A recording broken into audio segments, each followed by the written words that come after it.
the town board regularly scheduled meeting for January 8th, 2018. First item this evening is roll call. Mayor Melendez? Here. Mayor Pro Tem Baker? Here. Board Member Schuerman? Here. Board Member Bennett? Here. Board Member Rungemeyer? Here. Board Member Adams? Here. Mr. Adams, will you please lead us in the Pledge of Allegiance? I pledge allegiance to the flag of the United States of America and to the republic for which it stands, one nation, under God, indivisible, with liberty and justice for all.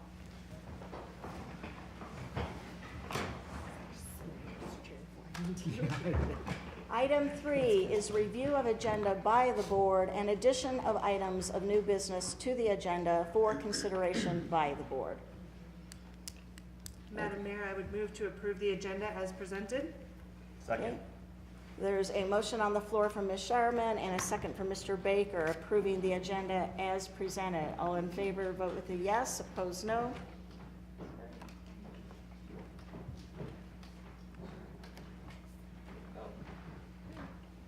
And the agenda is approved as presented. Moving on to item 4 is introduction of new employees to the board. Ms. Gorley. On this evening's agenda, I had 2 employees listed, and I want the board to know that we are introducing only 1 employee tonight, as the other individual did have a scheduling conflict. This is a great evening again because we have a law enforcement officer that has been hired by the town of Windsor, and we're quite excited about that. And Rick's going to tell you a little bit about him, and then he's going to be introduced to you. Hello, board members and mayor. I'd like to introduce Taylor Smith to you. Taylor comes to us from Boulder County SO. He's not new to law enforcement. He's been in law enforcement for a few years now. We're excited to have him here. He lives nearby, not too far away, in a town we won't mention, but close by. He is the last the hires for officers we approved. So we were authorized for 2 officers this year. He is the last in that line. So the next one will be a different position. So, but Taylor has a great experience that he brings to us. He's got a great demeanor, and he will serve us well. So I'd like to introduce Taylor Smith to you and have Taylor give a few words. Hello. I'd like to start out by thanking you for this opportunity. I'm excited to start this new chapter in my life and hope that I can serve the community well and make you guys proud of me. Thank you. Well, welcome to Windsor and best of luck. Thank you. Thank you.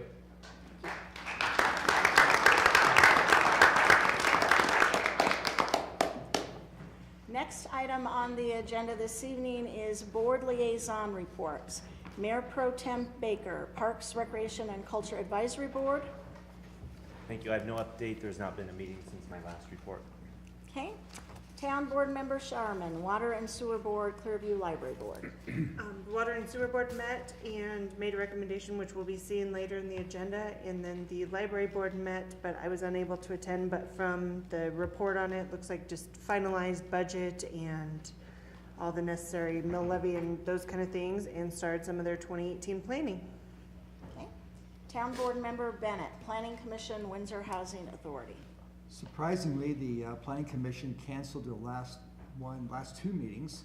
No new projects on at least last month.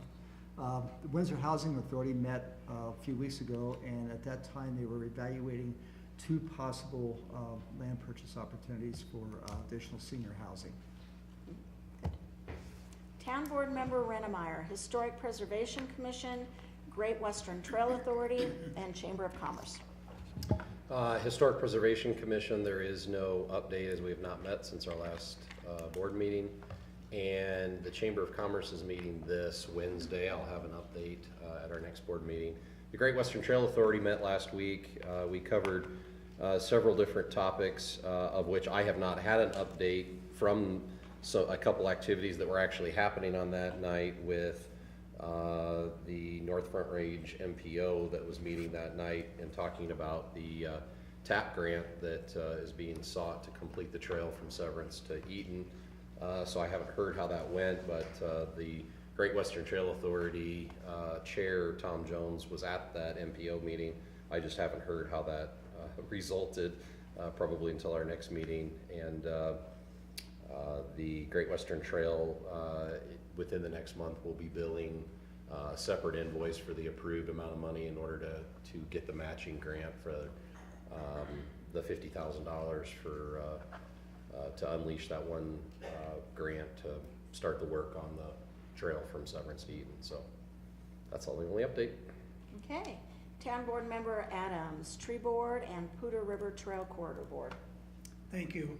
The tree board did not meet this last month, and so nothing further from our last report, and they will be meeting the 4th Tuesday of this month. The Poudre River Trail Board, we met December 7th, and it was a packed agenda. Part of it we're going to talk about later when some reporting is done. But most of the information pertained to the repair work being done on the trail, and that work still remains, and a lot of work has to be done yet. We did hire a new director. Mr. Bob Hickenroder has been hired, and he'll begin on January 25th, 2018. He's a former banker in the area and has used the trail often with his bicycle riding, so he feels that he really wants to be involved in this work, and so he was hired. It was decided to cancel the January and February regular Thursday morning meeting for a good reason, because we have a retreat scheduled on January 31st from 5:30 to 9 o'clock p.m.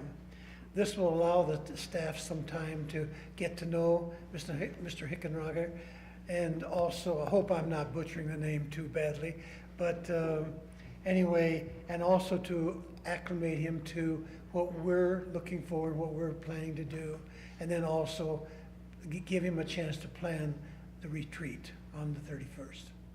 That's the report. Okay.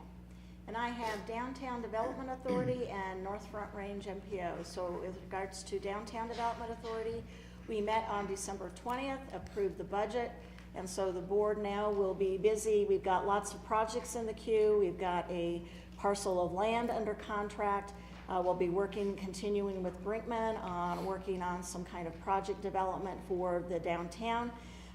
They are also going to be working with the mill in conjunction with the town, looking at the restoration of the mill and partnering with the mill on that project, and looking at other ways that they can improve and offer projects to downtown business members. The Elf on the Shelf program was very successful during the Windsor Wonderland season, so I imagine they will bring that back, as well as they look forward to the farmers market coming back this year and being a part of that as well. So they look forward to working with the downtown businesses and the town this year, and we'll be having lots of different activity in the downtown. For North Front Range MPO, we had fairly short meeting, but the biggest news out of the North Front Range MPO is something that has made all of the news. You probably have heard of it by now, but CDOT signed a contract on North I-25, the express lanes from Johnstown to Fort Collins. Oh, thank you. From Johnstown to Fort Collins, a $248 million contract with Kramer IHC has been approved for the project. At one time, we thought where we might have to cut out some projects. All the projects are intact. The project is moving forward, expects to be complete in 2021, expects to get started sometime next week. And I think the biggest thing is it shows how all the communities, how a little can go a long way, because all of the communities provided their own dollars to make this project work. For a total of 55 million local dollars were put into this project to make this work. Because of that, this project comes to fruition 14 years ahead of schedule, because initially this project was not even going to get looked at. And now we actually have a project in hand, and they'll get started on it. Now, Coalition 25 and MPO, we're going to be continuing to look at now how we continue the segments after that and find funding in addition to continue on and get everything from 402 all the way down I-25 completed. So that's the good news, and the best news that we have a project, and we'll see some new things begin to happen on I-25. Item 6 on our agenda this evening is the public invited to be heard. This is for individuals wishing to participate in a non-agenda item. You are requested to sign up on the form in the foyer of the Town Board Chambers. Which, do we have that? I don't know that we have that. Was there somebody signed up? Somebody Thanks, did, Chief. yes. And I'll see if we've got somebody this evening. If so, once I recognize you, step to the podium, state your name and address, and then you will have 3 minutes to speak. Thank you. Good job. Okay, but it does look like this is with regards to an action item that we will be talking about later this evening. So was there anybody this evening who wished to speak to the town board on a non-agenda item? Okay, seeing none, we will move on to item B, which is the consent calendar. Consent calendar this evening consists of 7 items: the minutes of the December 4th, 2017 special town board meeting and the December 11th, 2017 regular meeting, resolution number 2018-01, resolution designating a public place for the posting of notices concerning public meetings. Item 3, resolution number 2018-02, a resolution approving the accessioning of items to the Town of Windsor Museum collection. Item 4, resolution number 2018-03, resolution approving temporary compensation for Patty Garcia in her capacity as acting town manager for the Town of Windsor. Resolution number 2018-04, a resolution approving an option agreement between the Town of Windsor and the Windsor Severance Fire Rescue District with respect to town-owned real property and authorizing the mayor to execute the same. Item 6 is the report of bills for December 2017. And item 7, approval of Windsor Joint Fuel Tank Facility 2018 budget. Madam Mayor, Yes. I would move that we approve the consent calendar as printed. Second? Okay, we have a motion on the floor for Mr. Adams and a second for Mr. Rennermeyer approving the consent calendar as presented. All in favor vote yes, opposed no. The consent calendar is approved unanimously. Moving on to item C, official board action. Our first item this evening is ordinance number 2017-1548. An ordinance rezoning Eagle Crossing subdivision, second filing, Tract B, Eagle Crossing subdivision, third filing, Tracts A and Tract B, and Fossil Ridge subdivision, second filing, Lot 4, Block 11, Tom Siegel, Eagle Crossing Windsor LLC, the applicant, John Myers, TST Incorporated Consulting Engineers, the applicant's representative. This is second reading. It will require a supermajority vote, and it is quasi-judicial action. Mr. Hornbeck. Good evening, Mayor, Town Board. This second hearing of the rezoning request for the property located generally northeast of Crossroads and Fairgrounds Avenue. The subject properties are proposed to be rezoned from limited industrial to high-density multifamily. That would include 28 acres and 32 acres and approximately 28 acres from limited industrial to general commercial. The zoning boundary map shown before you. As the mayor pointed out, this is second reading. The rezoning ordinance and the public record from the December meeting is complete and will not be supplemented on second reading absent good cause. The ordinance has been amended from first reading to include specific findings of fact in support of the town board's action. and the proposed boundaries of the rezone. The recommendation, Planning Commission did forward a recommendation of approval at their October 18th meeting, and Town Board approved first reading in December of last year. Staff requests the following be entered into the record: the application and supplemental materials, staff memo and supporting documents, and recommendation. And that's all I have for you. Okay.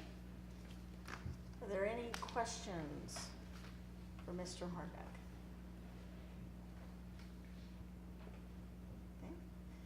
Is there anybody who wanted to give public comment this evening before we take vote? Okay. Seeing none, is there action from the board who would like to make a motion? Madam Mayor, I move that we approve ordinance number 2017-1548. Second. A motion on the floor from Mr. Redemeyer and a second from Mr. Adams approving ordinance number 2017-1548. All in favor vote yes, opposed no. And the ordinance passes 5-1 with the yeses Sharman, Bennett, Melendez, Redemeyer, Adams, and the no Baker. Moving on to item 2, ordinance number 2017-1553, an ordinance amending specific sections of the Windsor Municipal Code with respect to post-approval document submittal requirements in land use matters. Again, second reading, it will require a supermajority vote and legislative action. Mr. King will give presentation. Good evening. Thank you, Madam Mayor, Town Board. On December 8th, we had first reading of this ordinance. Again, this ordinance is to amend sections of the municipal code regarding final submittal requirements, allowing planning staff to update the requirements as processes change. There have been no changes since first reading.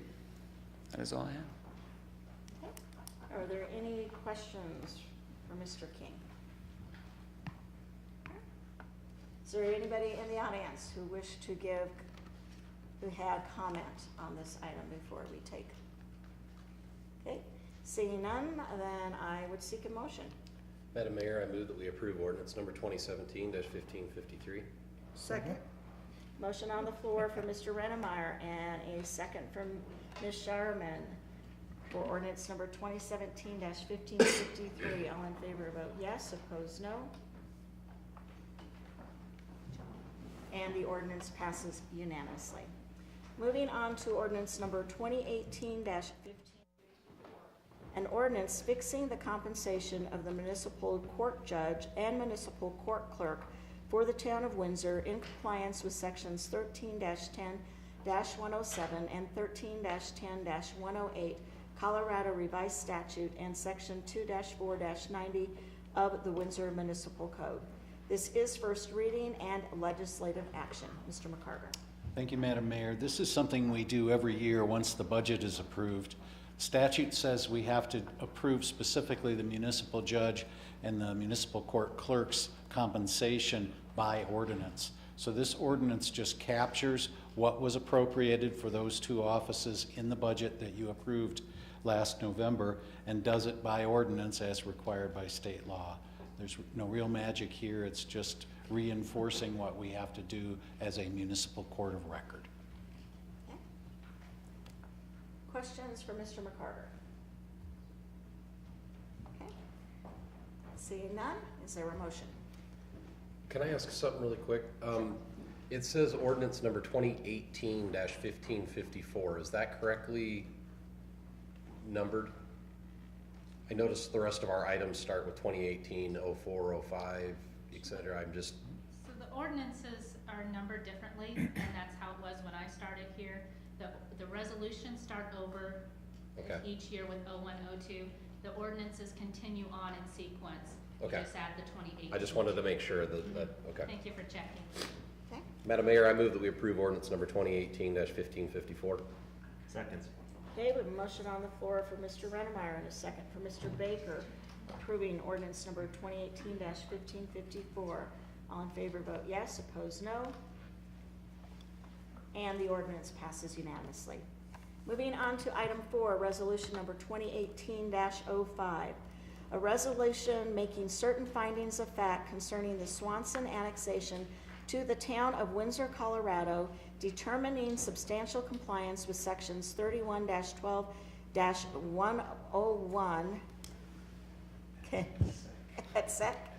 Colorado Revised Statute, the Municipal Annexation Act of 1965, and establishing dates for public hearings before the Planning Commission and the Town Board of the Town of Windsor, Colorado, with regard to the Swanson annexation. John Turner, North Windsor Holdings, LLC, the applicant. Kristen Turner, TB Group, the applicant's representative. Legislative action, Mr. Hornbeck. Thank you, Madam Mayor, Town Board.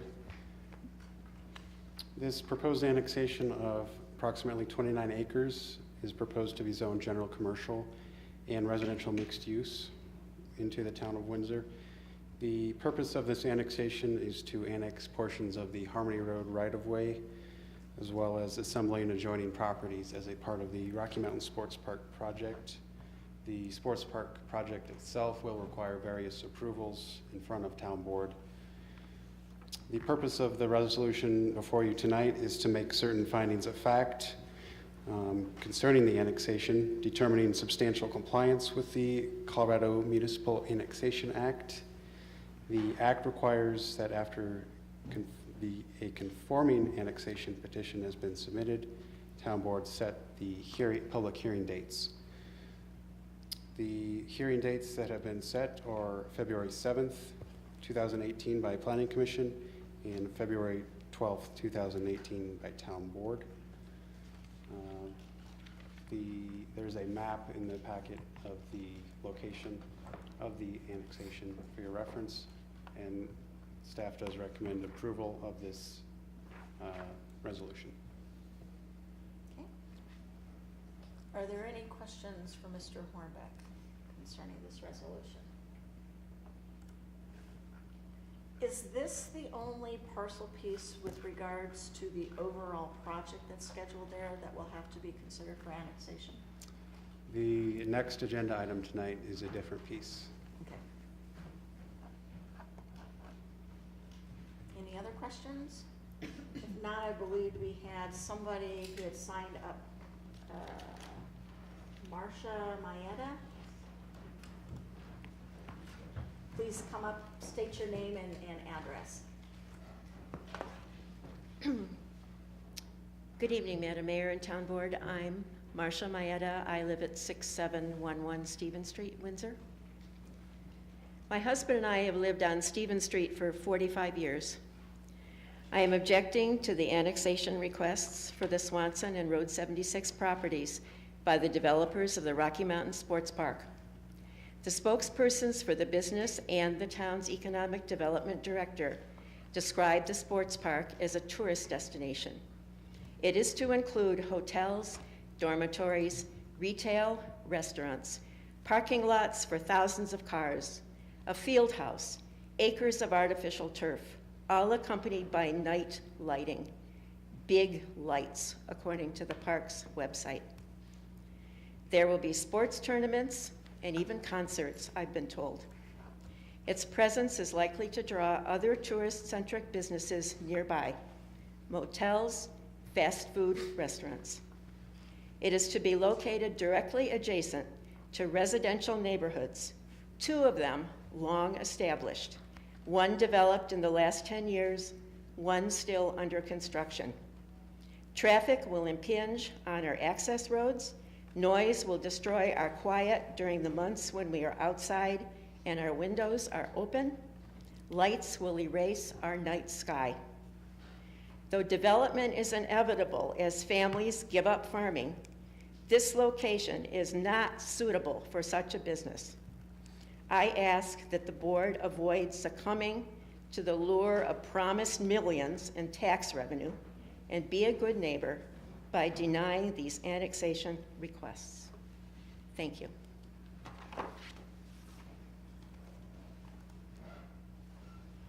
anybody else who wish to speak on this subject matter?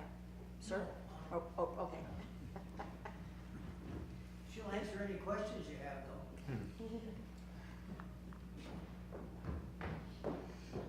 Madam Mayor and Town Board, Gloria Belden, P.O. Box 3323, Windsor, Colorado. Again, 5th generation, and I boldly repeat everything that she said, an exclamation, and I really think that we should have all the residents sign to not have this annexed, and that there's a way to put this field somewhere out east. And I just don't think that it benefits the traffic here in Windsor. Yes, I understand that you want revenue, but yes, we're mature, and yeah, the next coming group is coming, but I don't see why anybody still wants to change the town of Windsor. And I also believe I would like to see residents sign a petition, something, before this gets annexed. Thank you very much.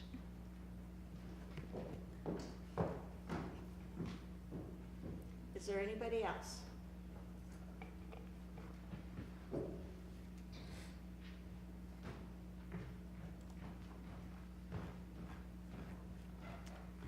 Rosalind Leoto, 36933 County Road 15, Windsor. And good evening, Mayor and Council. And I wasn't planning on speaking tonight, but I would like to thank this lady for all of her comments. And I would repeat everything that she said. And I think that you need to really understand the people that have lived in the area for years and years and years, and the rural atmosphere of the area. And at the open house at Rocky Mountain Sports Park I talked to the designers from Norris Design. They did not understand the feedback from the residents. And finally I said, what if your mother lived there? What if your sister? What if your aunt? So put yourself in that position too. If you had a friend, a family member that lived in the area, that's lived there for 40 years, I've been there since '86, however many years that is, and just think about the impact on your lifestyle. And I know I've talked to you about the traffic in the area. You know, we can back out onto county roads. We're gonna plan on doing that. Whether it interrupts the ballpark, that's gonna be the way it is. So I think you really need to look if this is what you want Windsor to turn into, and if you have, think about if you lived across the road from it or had a family member there. So thank you. Is there anybody else?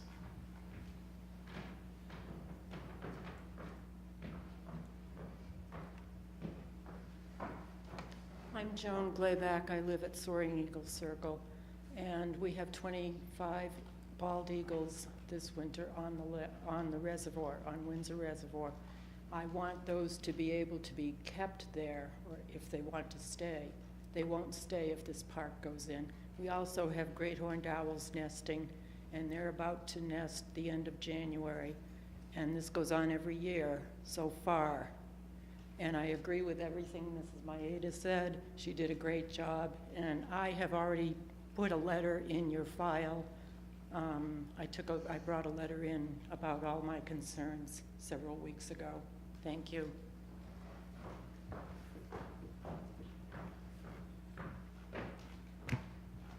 Is there anybody else?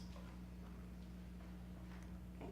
Are there any further comments or questions from the town board? Okay. Is there a motion? Madam Mayor, I would move to approve resolution number 2018-05 as Second. presented. Second? We have a motion on the floor for Ms. Sharman and a second for Mr. Baker, approving resolution number 2018-05. All in favor vote yes, opposed no. And the resolution passes unanimous.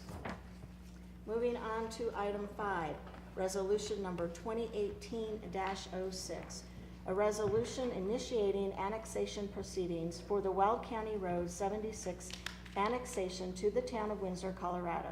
John Turner, North Windsor Holdings, LLC, the applicant, Kristen Turner, TV Group, the applicant's representative. Legislative action, Mr. Hornbeck will give staff presentation. Mr. Hornbeck. Thank you. This Weld County Road 76 annexation includes approximately 6.5 acres. It's proposed to be zoned general commercial. The purpose is to annex the County Road 76 right-of-way into the town of Windsor in anticipation of the Rocky Mountain Sports Park and associated roadway improvements.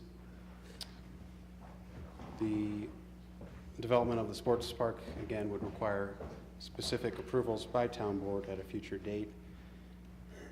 In accordance with the municipal code as well as the Municipal Annexation Act of 1965, this resolution is required in order to initiate the annexation proceedings.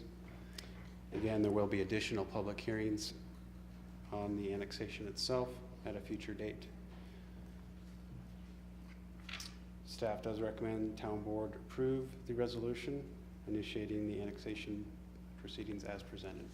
And that's all I have in this item. Okay. Are there any questions for Mr. Hornbeck with regards to the resolution? So just to clarify the comment that you made, and I guess more for the people who are here concerning this, this is just to start the annexation procedures, and it still subjects it to all the public hearings that normally are part of that process, correct? Correct. The annexation process has a number of steps. For the County Road 76, this would be the first step. Next would be a resolution setting the public hearing dates, and finally those public hearings themselves. Thank you for that clarification. Okay. Any additional questions? So we have yet to see a land use plan for this parcel, these parcels. That would be forthcoming. There have been plans submitted to town staff for review. They haven't been scheduled for planning commission or town board action yet. Okay. And those are still subject to all of those reviews as well. Correct. Okay. So, Mr. Hornbeck, is this annexation just basically to improve the road situation for entrances, exits, and that type of thing in that particular area? Is that what I understand from the reading? This is there's really just a strip of the right-of-way that's needs to be annexed, so it's in Windsor's control. Should there be improvements needed to serve the sports park? Should there be improvements? So that's kind of part of my question too. Okay. Okay. Who owns the road right now? Is that the county? It's currently county. Okay. Would we take public comment on a resolution, Mr. McCarter? You are not required to. Okay.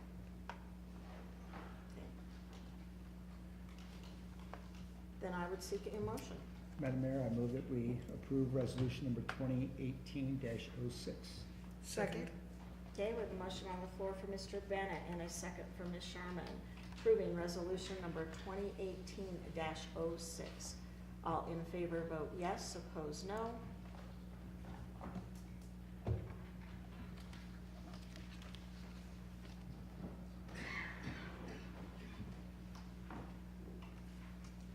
And the resolution passes unanimously. Moving on to item 6, resolution number 2018-07, approving and adopting an intergovernmental agreement between the town of Windsor and city of Thornton with respect to annexation of certain property and provision for location of a water transmission pipeline. Again, legislative action, and Mr. Ballstead will give a presentation. Thank you, Madam Mayor, Town Board. The subject IGA primarily covers two aspects of an agreement with the city of Thornton, one being annexation of Thornton-owned farm in the extreme northern portion of the town's GMA, as well as outlining the requirements for the establishment of the City of Thornton's proposed water line through the town's growth management area, incorporated areas, and town-owned properties. As you can see on this location map, the property that the City of Thornton owns is just north of the Ridge at Harmony Road subdivision, and it is north of and adjacent to Weld County Road 76, which you just discussed a mile to the east. This is one of the farms that the City of Thornton owns and owns the water, and as part of the consideration for the towns working with the city to install the water pipeline parallel to County Line Road through town, the city has agreed to annex that property into Windsor. One of the reasons for that annexation is the fact that Excel has a substation that they're working on that they would like to install roughly in the eastern portion of this annexation. I can pull up a bigger map. This is the annexation plat that staff has worked with Thornton on. County Line Road along the left or along the west side of the property, and County Road 76 along the southern boundary. And the Excel substation would essentially be located in this area upon completion of the annexation. So one of the reasons for the annexation is that the Excel substation go through the town's site plan process as opposed to the county's process. We've been able to work with Excel to locate the substation in a less conspicuous and less impactful area. It was previously proposed adjacent to County Road 76 and north of the Ridge at Harmony Road neighborhood that's being developed right now, and a lot closer to the Roth and Alexander Estates neighborhoods as well. So we've been able to negotiate with Excel to move that further away, and the topography on the site will help to screen that substation as well. In addition to the site planning of the substation, we've also been able to work with Thornton to ensure that the right-of-way for County Road 76 is dedicated shortly after the time of the annexation, so there will be no need for the town to acquire additional right-of-way in the future, as well as working with Excel. They have agreed to underground all of the new power lines along County Road 76 as well. The large transmission lines won't be underground, but those will be running to the north and away from Windsor neighborhoods. So this substation is a key component of Excel's grid in the area and to serve all of the development in not only Windsor, but Timnath and Severance as well. So in addition to the annexation, the IGA also addresses the administrative approval process with which Thornton will work with our engineering department as the water line easement gets routed through Windsor. It does go back and forth on different sides of the road depending on willing property owners and other topographical and site constraint issues. So, and the City of Thornton has been in contact with numerous property owners along the route through Windsor already. So with that, the IGA itself is included in the packet and includes some a draft easement across the Kiger property. It's getting fairly close to being completed, but the language in the resolution would allow for staff to wrap up that last. Engineering is working with the City of Thornton on the actual installation of the pipeline outside of the town's future road asphalt, but just along the westernmost side of our road right-of-way. So with that, staff is recommending that the town board approve resolution 2018-7, approving the IGA with Thornton. The City of Thornton has this scheduled for upcoming meetings as well, and they'll be considering it upon the town board's action. Are there any questions for Mr. Volstead? Mr. Bennett? This is not directly about the IGA, but as Thornton is laying pipe, that's going to be underground, and the station is going to be underground, so they're going to be digging. Is there any opportunity, or would there be any advantage to looking at laying fiber optic at the same time? It's kind of a remote area right now, but. Sure. We haven't specifically discussed fiber optic at this point in time, and I'm not sure what fiber optic may exist in the right of way or along the corridor right now. We'd have to look into that. We have talked to Thornton about other opportunities that we may present themselves in the future with regard to road improvements being completed at the same time that the pipe is in the ground or being installed, but we can certainly look at that. I don't. Sorry. Being County Line Road, there are a lot of utilities in County Line Road currently, and also being installed right now, as you've seen in our own growth management area along 13 in the Bison Ridge, River Ridge area where we've got a lot of activity. So we can definitely look at the fiber optic. I'm not sure if there's anyone out there looking for this corridor to install it, or if that's something that the town is interested in.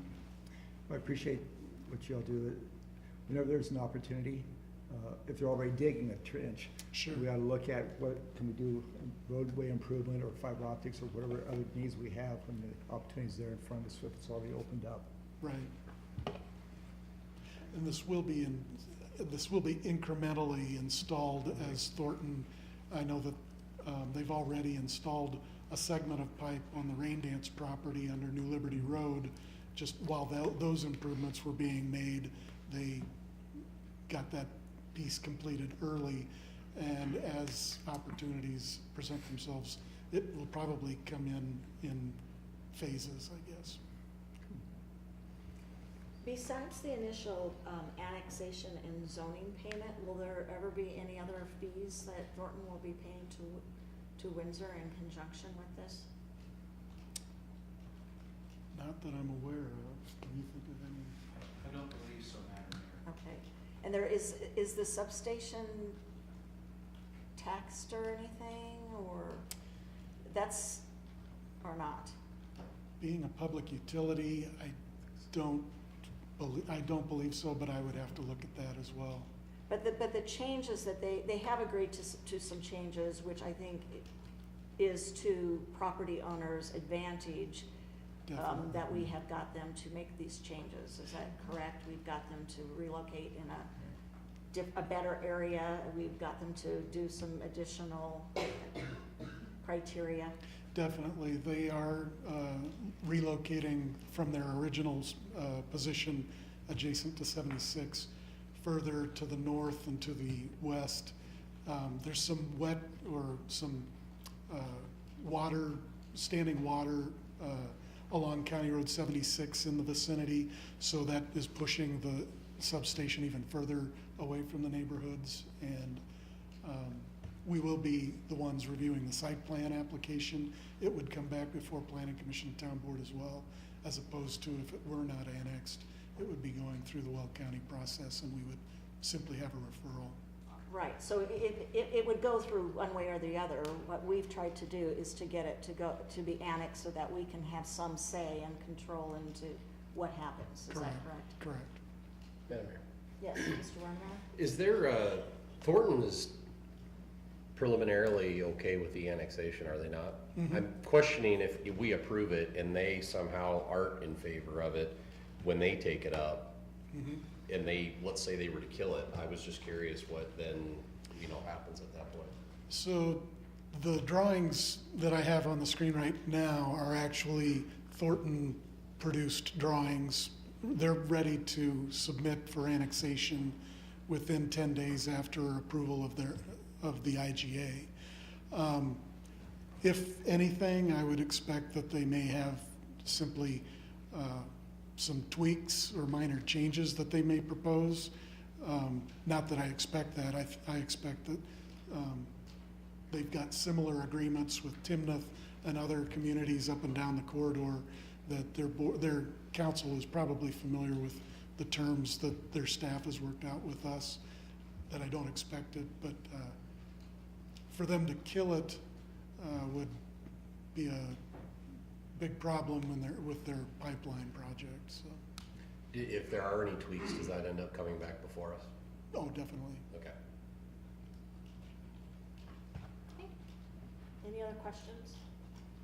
If I could just clarify that, when I say definitely, we did write the resolution with the flexibility to wrap up the easement negotiation, but that's just minor. It would be if there's language change in the IGA that we would bring it back. Okay. Seeing no further questions, and I would seek a motion. Madam Mayor, I would move that we approve resolution number 2018-07. Second.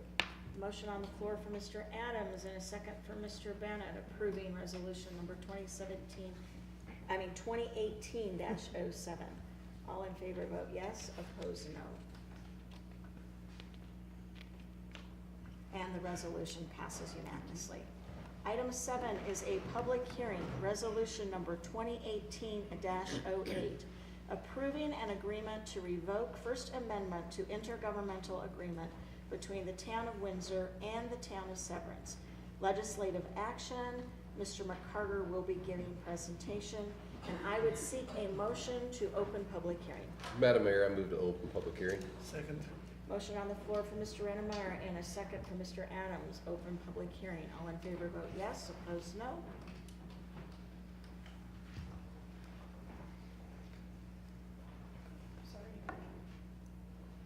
And public hearing is now open. Mr. McCarter. Thank you, Madam Mayor. This is a legislative public hearing that is required by statute whenever, by agreement, you are either establishing or modifying a comprehensive development plan that's set forth in an intergovernmental agreement. This is all statutory, so the reason why we're convening this hearing is to provide you information on the status of an amendment to the Severance East Highway 392 intergovernmental agreement that was approved last February. Sometime in the fall of 2017, a local developer came before you and asked that he be permitted to develop residentially in the corridor that under the original agreement had been reserved for commercial uses only. He had a number of arguments and a number of points that he made over a series of work sessions and meetings with you.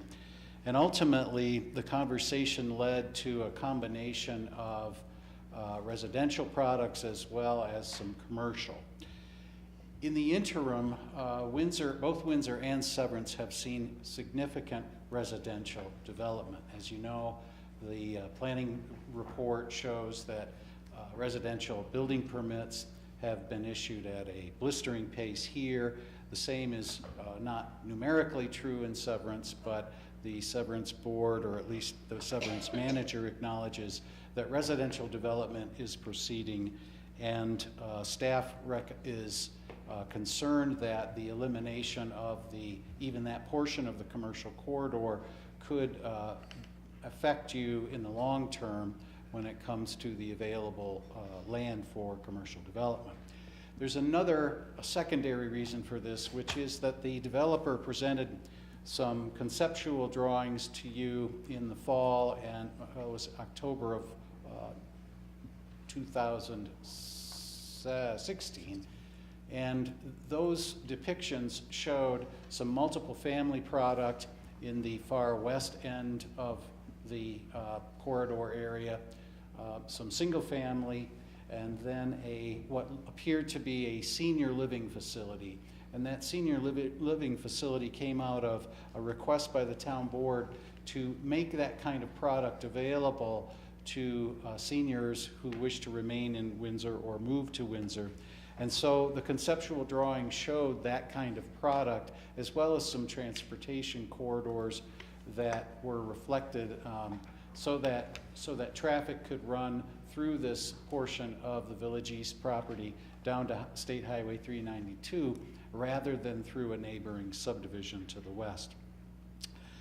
In recent months, the developer has presented a conceptual plan that looks quite different from that. And staff felt that you should be aware of that in case you wanted to restore the commercial corridor to legislatively prevent what is a different product than you had in mind. So what's before you tonight is a decision of whether to leave the February 2017 amendment in place, allowing for residential development in the corridor that was formerly reserved for commercial, or whether you want to restore that commercial corridor. The developer is here tonight, and he should be, because this is an important matter for him, and I know he's approached some of you to talk about this, and I would expect him to make a compelling case why he should be permitted to put the product that he has in mind in this area. But we wanted you to be aware that that plan looks quite a bit different than what was presented to you in the fall of 2016, so that you could make a legislative decision to return to the commercial corridor without residential versus what is proposed, at least conceptually, by the developer. My legal concern here is that we not put ourselves in a position of having to respond in a quasi-judicial setting where you can take legislative action to protect the town's interest in commercial real estate, but also to assure that the residential product that you have in mind is consistent with what the town of Severance might want in this area before we go too much farther down the road with development proposals. So that's the purpose for the public hearing. Mr. Ballstadt is also here to provide you a planning perspective. My reason for speaking first was to make it clear that this is a legislative public hearing. It is not quasi-judicial, and that you can take legislative action to approve restoration of that commercial space if that is your desire this evening.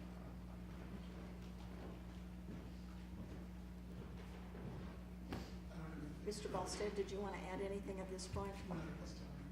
Okay. Does the developer want to come forward? Okay.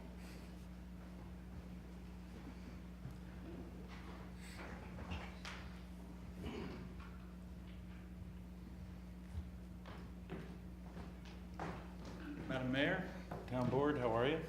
Good. I appreciate getting the opportunity to talk on this issue and kind of bring everybody up to speed and kind of go from there. I was a little perplexed, to be quite honest, when I received Scott's email on last Wednesday, the 3rd, talking about revoking this position that you took less than a year ago. The reason I am is because we have had 2 conceptual review meetings with the town, and in those meetings, the very first meeting was within less than 30 days of your approval in February. And in that meeting, we walked through and we still had the original concept in place. And we basically walked out of that meeting with an understanding of something that needed to get taken care of. And that was, we needed to address every opportunity and look at every option, quite frankly, along 392 as to access from our property or adjoining properties to deal with the water mitigation situation that runs along 392. So we made a firm commitment coming out of that meeting to go back and look at those you know, what those opportunities are. And quite frankly, the reason we did that is in the work session that we all attended with the 2 towns in this very room back in November of 2016, there were a few commitments that I made to this board specifically and to Scott specifically. And one of those commitments was that even though we did not own the ground west of us, that we would explore every possible option regarding the mitigation of finding a way to bring connectivity from our project to 392. So what we did over the course of basically April through October is we spent time interacting with two of the landowners to the west of us, both Clem McNally and Mr. Jacques, Michael Jacques, in an effort to look at, was there a solution to the 392 corridor issue as far as access goes.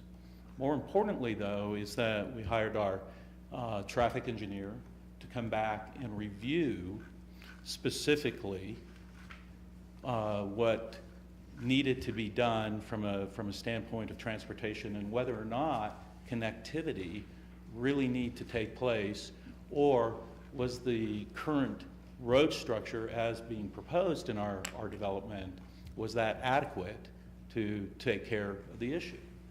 So we hired our traffic engineer to do that. During that period of time, the builder that had built the first phase of the project, Journey Homes, had acquired another piece of property in Severance, and it became apparent that they were not going to come back and do the second phase of the product. Okay? That's when I made a decision, quite frankly, to eliminate the multifamily element from that, because we did not necessarily feel, and for specific reasons, and we could get into those reasons, that we would find another builder necessarily to take that. Also during that period of time, because of the issuance of bonds for our Metro District number 3, what we found out through D.A. Davidson as they put together the prospectus is that the site where we had demonstrated or shown assisted living through Weld County, we found that that particular piece of property, if we kept it as assisted living, would be taxed as a residential property, not as commercial. And my commitment to this board, and specifically was asked by, I think, Town Board Member Bennett on 2 or 3 different occasions, was my commitment on that 5-acre parcel along 21, would I keep that commercial? And in order to meet that commitment to this board, and since Weld County was not going to tax assisted living as a commercial property, but as a residential property, I made a conscious decision to change that 5-acre parcel into a retail center that would comprise of several different uses so that I could honor my commitment to this board of keeping that parcel commercial. So when we went back in, after going through all of these exercises on the property, when we went back in for our meeting on November 30th, for our second conceptual route review meeting, we presented everything, and staff and came back and said, look, we think there are 3 issues that need to be addressed. Okay, so I received an email from Melissa Berry on December 1st saying that she was in conversation with Mr. McCarter, and basically they were looking at having us come in and explain to the board 3 issues. Why the change on multifamily? Okay, why did we eliminate the assisted living and change it to a retail, mechanism? And they asked us to do additional traffic studies with our traffic engineer, which are in the process, to determine what impact the road layout that we have would have internally to the 2 subdivisions, not only ours, but to Winter Farm. So we were in that process. And in her email, she says that they were looking at whether or not we needed to come to a work session or whether or not we needed to come to a town board meeting to make this presentation and discuss these items. And I guess the frustrating part for me is that we're talking about a concept. And in a concept review plan, it's a give and take situation. If somebody from staff would have ever asked us, or come to us and said, on the multifamily, look, we can't support this project without the multifamily element being in part of this, and said, and we don't believe our town board can support it without this element, we would have put it back in. But no one ever even asked that question of us. As far as the assisted living goes, if you want assisted living there, great. But I felt that my obligation to you was to make it a commercial enterprise or a commercial entity that would be taxed commercially, because that was my commitment to you all. And so those were the two elements that I believe, were at question. So I don't believe that we have done anything, that would merit revoking what we worked so diligently to get to, so that we can provide an end product to the town, quite frankly, that actually can make this parcel work for all the people involved. I mean, we're talking about an opportunity for the town, if it's similar to the revenues that we generated in phase one, we're talking about, roughly $5 million in gross revenue just in permit fees. We're not opposed to keeping the concept exactly the way you saw it originally. But we also want you to be aware that, for example, on the assisted living, it's not going to be taxed at a commercial rate. It's going to be taxed as a residential. But if you want assisted living there, we're game. We told you that up front. We like assisted living. Okay? If you want multifamily, great. We think there's some issues finding an end user, but we'll work through those. But I don't think that revoking this with all the work that's gone into getting us to this point is the right solution. I'd open myself up to any questions. Are there any questions from Mr. Cheddar or Mr. McCarter? Mr. Cheddar, Yes, sir. would you talk a little bit about, I know we talked a lot about the drainage coming from the northeast to the southwest part toward 392. Will you talk a little bit about how you've looked at that possibility? Yes, sir.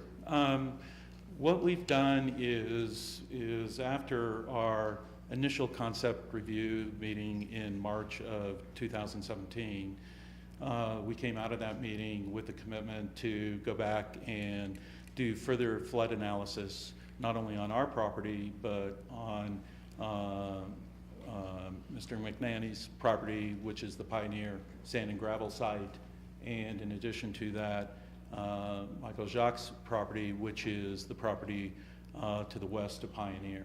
And what we've determined, and what Aaron Savar has modeled from Northern Engineer, and I think you all are familiar with Aaron's work, is that, quite frankly, running along 392, there's no point, whether it is our property, whether it is Clem's property, whether it's Jacques' property, whether it's Bird's property, until you reach the point of the Great Western Trail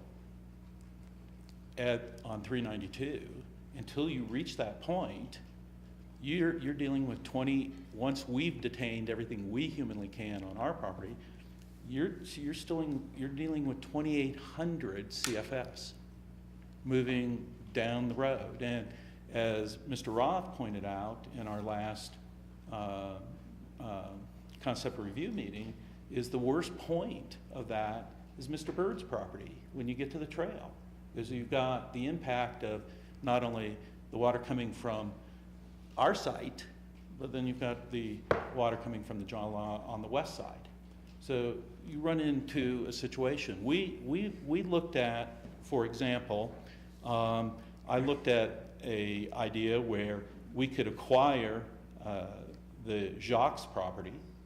We could slide Pioneer 5 acres to the west. Okay, everyone with me? Okay, so I slide 5 acres because it's a rectangle. You just move it. We take the 5 acres, that adjoins our property. Okay, we dig a detention pond that's 5 acres by 5 acres or 5 feet deep. Okay, so that works out to be about 1 million some odd square feet. Divide that by 2,800 CFS, and that detention pond of 5 acres, 5 feet deep would fill in about 6.5 minutes in case of a event. So we looked at alternatives, but the ideal place to go north, and as we stipulated in the work session in November 2nd, and if we go back to the tape on that, we said this is what the road concept could be when Western development took place. Not that we could solve it. And Mr. Balstead asked me specifically, could I solve it to the west? And I said, I don't own those properties. But I did make a commitment to Mr. Balstead, and I think I have fulfilled that obligation, is that I said that I would do everything I could to try to find a solution. That doesn't mean I have found a solution yet, but the water situation running along 392, if we acquired the Jacques property, all we do is pay somebody and we'd have nothing, there would be no land that could be developed, because when you look at what's remaining, where the water doesn't impact it, it's virtually nothing. So David, I've heard you say, and I just want to clarify it, you were saying that if we decided that we wanted the assisted living and the multifamily, Done you have no tonight. opposition to that, you would Absolutely support done that? tonight. Done tonight. We wouldn't balk at all, but I did not want to come before this board and have promised you commercial and then given you something that wasn't the case. Now, I made a conscious decision on the multifamily. That was me. Okay, and the reason I did that is that when we lost Journey Homes, I believe that, and this is my opinion, that construction defects still impacts the multifamily industry. Last year, 3.4% of total gross permits across the state were multifamily. That's it. 3.4.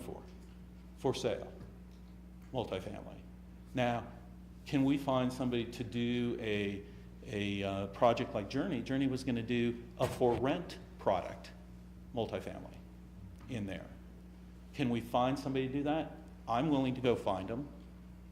That isn't a problem. But when we looked at it, we felt, or I felt, that based on what the legislature did with 1269 or 1267 or 12, whatever they did last year, I don't think that fits the multifamily issue. Okay, there are still issues associated with multifamily construction and construction defects. But if that is an important piece of this project, we're willing to put it in there. Okay, had staff simply asked us and said we could not support this, would I've argued? Sure, because that's what you do when you're fighting for your own project. But we would have not let that get into the way of getting a good project done. One last thing. Yes, sir. You've mentioned a lot of dates. You've mentioned February and November and then December. Would you put years, are you talking about back to 2016, 2017? Sure. Both years? Those dates? Let me try to put it as simple. Well, you don't have to spend a lot No, of time. I'm not going to. The original concept that we had was grocer and retail and some residential, and that goes back to August of 15. Okay? What? August of 2015. 15. Yes, sir. Then we worked through some conceptual things. We brought it in. That's when we started to recognize the impact of the water issue. It was then in September-ish of 2016 that we came with a request for a land use change that we brought before you. That took us about 6 months till the end of February of 2017 to get approved. And since March of 2017 through today, or through November, we worked on basically trying to figure out the access and deal with everything else. And then we put a new concept in front of staff on November 30th of 2017. And it was my understanding, based on the email that we received, that Melissa was working with Ian McCarger to basically set up a time that we could come before the board to discuss those 3 items. Thank you for the Yes, sir. clarification, Dave. Okay, Mr. Baker. Yeah, as you recall, I was probably the early skeptic of converting this to residential until you had proven out that the commercial wouldn't work along 392. So maybe I'm in the minority, but I do like the commercial aspect of this. My concern is the access, the road access. Mm-hmm. And you've articulated why 392 isn't feasible at this point. Is there, and I would be worried about having multifamily adding doors to this area without that 392 access. So that's why I'm a little worried about the multifamily on the southwest as you originally showed it. Is there other places to put the multifamily, maybe along 21 or? Not without taking the commercial out. Now, originally we did have it on the 21 side, but that's when we had a lot of commercial internal. If it turns out that, I mean, right now, based on the traffic reports that we've submitted to staff, those are showing that the road system and the mechanism that we have are more than adequate to handle the concept that we have proposed. Now, if by adding the multifamily element to that, we'd have to go back, obviously, and have our traffic engineers review what impact that will have, in addition to the fact that we have, to work with the internal road mechanism and figure out and bring that information back to staff. And in addition to that, we'd have to calculate the commercial mechanism if we go back to assisted living. So all of those things combined, if it turned out, Board Member Baker, if it turned out that after adding those elements in and we needed access to 392, then we're going to have to solve it. And frankly, it's an economic equation at that point. So, but if the new traffic counts would indicate a need, then obviously, yes, we would have to solve that to get a project approved. Are you prepared not to go forward with submittals until there's some sort of concept worked out? That's why we haven't submitted to date. Is I believe a CRM, a concept review meeting, is designed to hammer out these issues on the front end, because there's no sense in moving forward with wasting staff's time or our time or your time, if we don't have a concept that's gonna fly or get supported. Okay, Mr. Bennett. I'm seeking to find the balance between fairness to you, a property owner, and protection of the town and so forth. So a lot of things going through my head here right now, and I'll walk through with you. We made an agreement, this is kind of unique, the IGA, in terms of land use. We made the agreement on the understanding that there'd be certain concepts of senior living, multifamily, and transit or road improvement. Fully appreciating two things. One, your willingness to be flexible. Okay? Also appreciate that in the last year and 2 months or whatever, additional information's come forward, right? That the assisted living isn't necessarily the revenue that we thought. Multifamily is more of a challenge maybe than we thought 14 months ago. So appreciating all that. The agreement we had is based on things that probably can't take place right now. So I'm inclined to revoke with the question of new conceptual plan that fits what you can do with the property. How long would it take us to come up with a new amended IGA? Does that make sense? We can, if I understand what you're saying, Mr. Bennett, that we would restore the corridor tonight, Yeah. but that we would immediately go into conversation with Mr. Cheddar to arrive at terms that gave you the assurance that we could go back to the town of Severance with a new amendment that allowed residential in the corridor with certain components built into the agreement that were worked out with the landowner. That is something we could do within a couple of weeks of reaching the understanding about what those components of development would look like. I'm confident that the town of Severance is willing to do essentially anything that works for us in this area, because after all, this is within our corporate limits. So I think that the mechanics of renegotiating the IGA, once we're satisfied, the town of Severance has indicated that it will be satisfied. And my intent would be, if we went that direction, to be able to do that in a timely manner that doesn't create more hardship. Sure. A couple other things. Yeah, I am a proponent for commercial, and whatever that is. I'm also a proponent for not necessarily multifamily, but affordable living.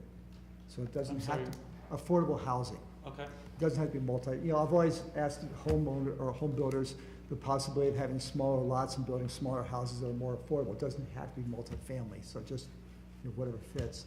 In terms of seniors, it's not necessarily assisted living, it's affordable housing for seniors. Again, is kind of where I'm coming from, just to let you know. So I'm open also on conceptual, not necessarily the specifics, but things that address those concepts for our community. If I can, Board Member Bennett, as far as timing, as I said already, I think we're prepared and would have been prepared to put multifamily in if that was the direction, that the board or staff had directed us, that had to be a critical element to the equation, number one. Number two, as far as affordable, one of the things that has made our parcel, quite frankly, attractive to builders is we can deliver based on how we're structured. We've been able to deliver our land price substantially lower, and when I mean substantially, anywhere from $8,000 to $10,000 on a finished lot, cheaper than some of the other projects that have sprung up. So we anticipate being able to do that. We have met with since Journey backed out, or they didn't back out, but since Journey made a business decision to move over to Severance, we have presented this project to 25 builders, many national builders that have never built in Windsor, who are excited potentially of coming, and they especially like the price point that we can offer them on a finished lot. So we think that we're doing the necessary things to address, number one, the affordability. The only reason that I changed, as I said, the only reason I changed the assisted was to meet an obligation. And if this board said to me tonight, hey, we don't care that it's going to be taxed at a residential rate, we want assisted living there, we're game, because we like assisted living. We think that it's a good fit. Mr. Ballstead, I think, wants to give some comment, and then you can take additional questions. If Mr. I Ballstead. could, I just want to make a few clarifications and I guess reiterate why we're here in this venue. Mr. Cheddar is correct that Melissa's email indicated that she was working with Ian to determine what venue we could get this before the board again. He mentioned the work session potential and those types of things, and the reason that we're showing you the IGA again is partly because if a subdivision proposal comes back before the board, it's obviously going to be a quasi-judicial issue. And so we don't bring concepts to work sessions because you're going to be sitting as a board making decisions on those. So that's why we couldn't take it to another work session. And instead, we're kind of talking about it in conjunction with an IGA consideration, which is legislative. The 3 items that we've talked about tonight have been consistent things that we've talked with Mr. Cheddar's team about for quite a while. As he's pointed out, we've spent a lot of staff time working on these different concepts over the last 2+ years. And the concept that was shown earlier before the board made the change, or before the board made the change to the IGA, is very similar to the one that was shown to the staff just recently at the most recent work session, or DRC meeting, which was November 30th. It didn't include an answer to the connection to the west, and it didn't include the multifamily or senior housing that you saw at in the concept that persuaded the board, was part of the reason the board decided to approve the amendment to the IGA, with those 3 items being addressed: the access to the west, the multifamily that was shown in that concept, and the senior housing.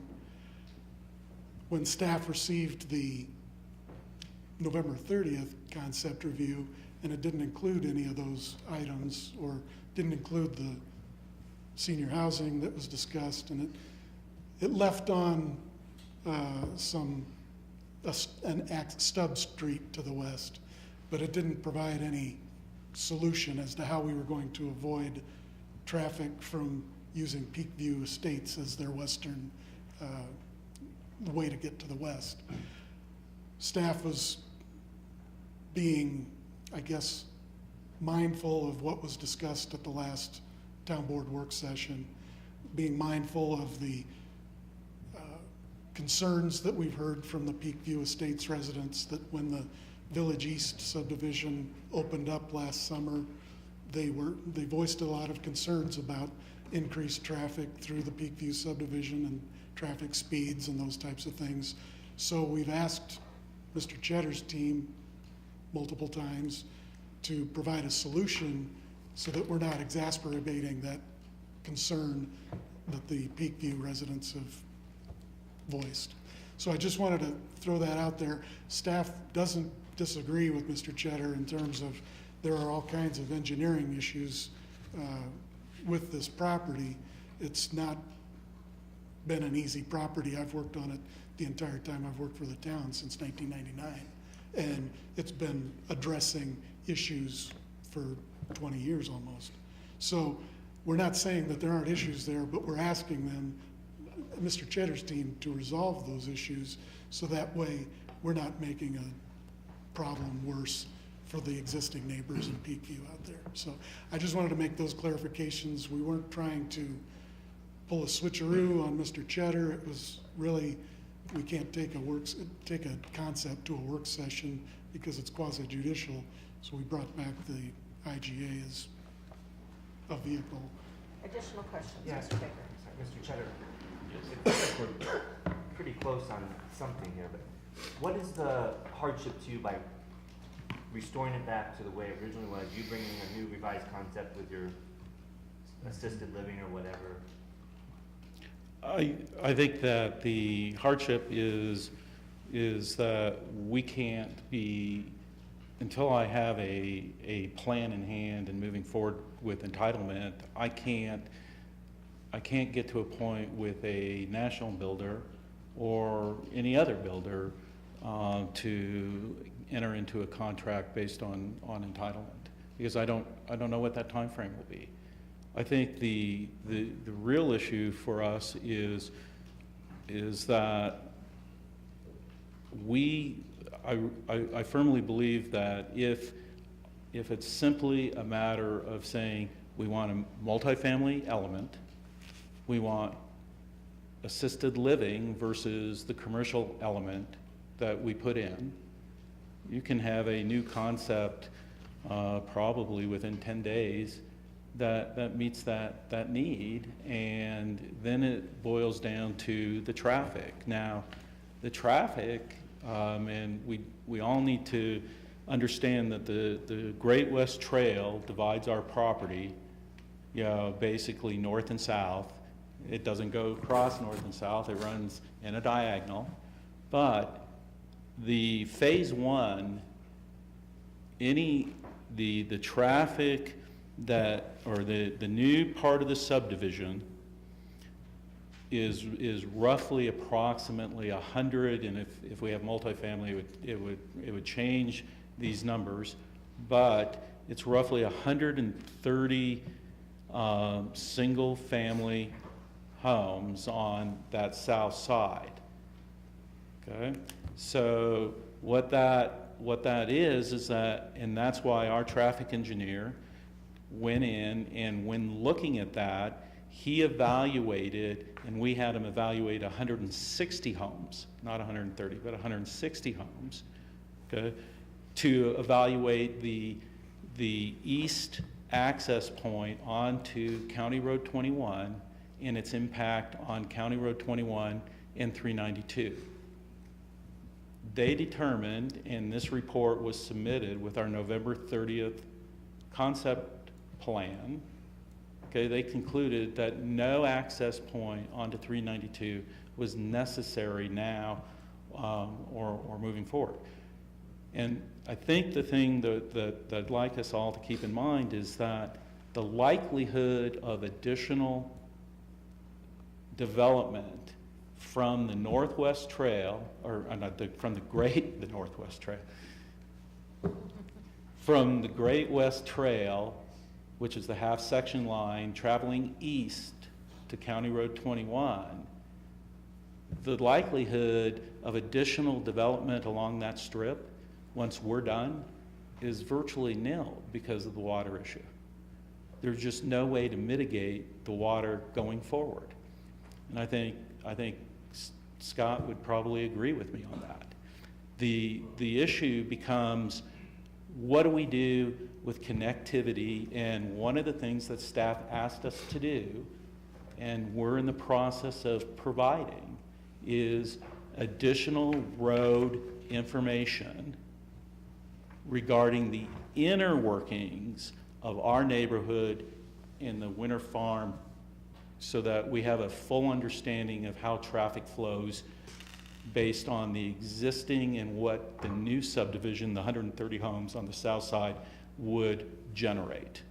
And that's what we anticipated having, for you all when Melissa said, hey, these are the things that we're going to do. I mean, those things are in the works at this particular point. So if it's a function of a new design, you can have that design literally, within 10 days to 2 weeks. That takes us right back to the concept that you had before.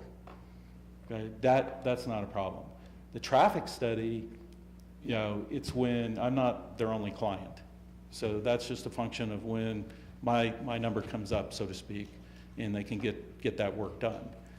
But I think that if those are the only issues that we're driving at tonight to get this thing done, then I don't see any reason we don't continue to proceed forward with clear understanding that the two elements that you want me to have in there are the multifamily and in the senior living. So you're suggesting we move forward under the current IGA? Yes, ma'am. But what assurances, You have the. I guess the board, I mean, what assurances would this board have that the elements that we are talking about tonight, restoring or whatever, moving forward, would be met? Because I think it's the board's concern that once those elements would be brought to planning and then we move into a quasi-judicial process, then we no longer, I mean, once that moves forward, I mean, because we don't see those from the beginning. I mean, those will go, that's what you'll be working with planning on. And once that comes before us, then that's what we have to live with. And in the meantime, there's nothing in the IGA that gives the assurances to these particular elements. And I think what Mr. Bennett was suggesting is to revoke the IGA in hopes that the new one could give us that assurance. First off, I think that anything that I've ever promised this board, I've delivered to this board, number one. And I've been working in Windsor now since 2000. So I've never not done what I said I would do. Number two is that in the end, if I don't deliver what the plan, first off, staff's isn't gonna support our project. Number two, you're not gonna support our project, and you're not gonna vote for approval of that project. But I'm standing here today and I'm saying, if you want a multifamily element, similar to what we had, and you want a assisted living element there opposed to the commercial that we put in, it's a done deal. It's not a matter of maybe, kind of, sort of. I'll have a new plan in front of Scott, immediately. I mean, the real crux of the issue for us will be dealing with the traffic and dealing with the 392, mechanism, and how to solve that. And we're not going to get past staff, and we're not going to get past a preliminary plat without some kind of resolution that everybody can live with on those mechanisms. So the traffic issue is yet to be determined because we don't have an answer yet. Mr. Baker? One more comment. Obviously not a land developer or planner, but it seems like some of the traffic could be mitigated if you add the multifamily to the northeast instead of having it. That way they would have their own access off 21st. Yeah, I mean, if that's, I mean, I can work, those are, I mean, if you came back and said, hey, can we do it on the 5-acre parcel, that is sitting there, then it's still, the issue still boils down to, Board Member Baker, it still boils down to, and Scott, correct me if I'm wrong, it still boils down to Dakota coming out onto 21 and then the intersection of 21 and 392. Regardless of where we move an element of the project, if that element creates traffic, okay, we're going to have to determine whether or not that element creates, or the combined gross elements of the project as a whole merit an access point onto 392, and if it does, then how are we going to resolve that issue? And there's lots of different ways that you can skin that horse, but none of them are cheap and none of them are going to be easy. And we need to be able to determine what is the best solution for us as a developer and the town as a whole moving forward. And that's something I think that staff and I can hammer through. It's the other two elements, and if those are the two elements that you're insisting, that you want to see in this project, then number one, you have my word that they'll go in, and number two, we won't move forward without, the concept you see going forward will not be devoid of those elements, period. Mr. Bennett? Yeah, I just want to clarify, when we made the amendment to the IGA a year or so ago, it was with the understanding that commercial was basically impossible in this property. And so I just want to be clear on where I'm coming from, that if you had a new plan that showed some commercial, I think on the east side there, that'd be wonderful, I think. And I'm certainly going to support whatever our board wants to do. So if there's a way to do commercial, that would be great. Secondly, when you're talking about multifamily, again, this is my 2 cents worth now. My concept is affordable housing. And I don't care if it's multifamily or a smaller home or whatever that fits economically into a plan. I appreciate that, and that, and affordable, you know, is a derivative of really one thing in the end, and that is your cost of land. And water, land is the single #1 driving factor in affordability. The other thing on my list is, in terms of seniors, again, the concept for me, and this is just my 2 cents worth, it doesn't have to be assisted living. When we talk about senior housing, there's a whole range of things that could be considered senior housing, and that's a need we have in our community. So I'm looking at things conceptually that would fit the property. Mm-hmm. Any additional questions? Mr. Ballstead, are you able to put up pictures of the original conceptual plan and the current conceptual plan, just so we can compare those? Let's get rid of the glasses.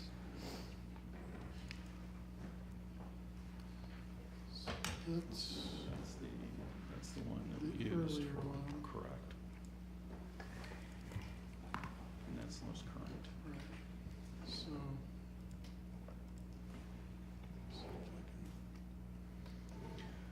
I